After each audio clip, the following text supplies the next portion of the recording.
అందుకే అమ్మవారి యొక్క మూర్తిని ఉంచేటప్పుడు శక్తి ఉంటే సువర్ణమూర్తి, బంగారు మూర్తి, లేకపోతే వెండి మూర్తి, లేకపోతే రాగి మూర్తి. అది కూడా కాకపోతే ఏ దోషము రాదు. కలశ ఒక్కటి పెట్టి పూజ చేసుకోవచ్చు. ఆ కలశ పెట్టి పూజ చేసిన తరువాత అమ్మవారిని ఆవాహన చేస్తారు. ఆ కలశలోకి ఆవాహన చేసి అమ్మవారికి వివిధ ఉపచారములను సమర్పణం చేస్తారు. ధ్యాయామి అంటే నువ్వు ఇలా ఉంటావు అని నేను ధ్యానం చేస్తున్నాను అని దాని అర్థం. మొట్టమొదట ఎక్కడ కలశ స్థాపన చెయ్యాలనుకుంటున్నారో అక్కడ అలకాలి.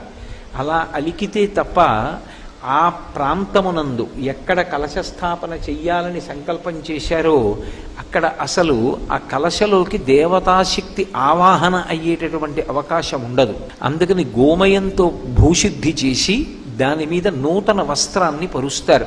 కొత్త తువ్వాలు తీసుకొచ్చి భూమి మీద వేసి దాని మీద తండుల రాశిని పోస్తారు. తండుల రాశి అంటే ఓషధీ రాశి.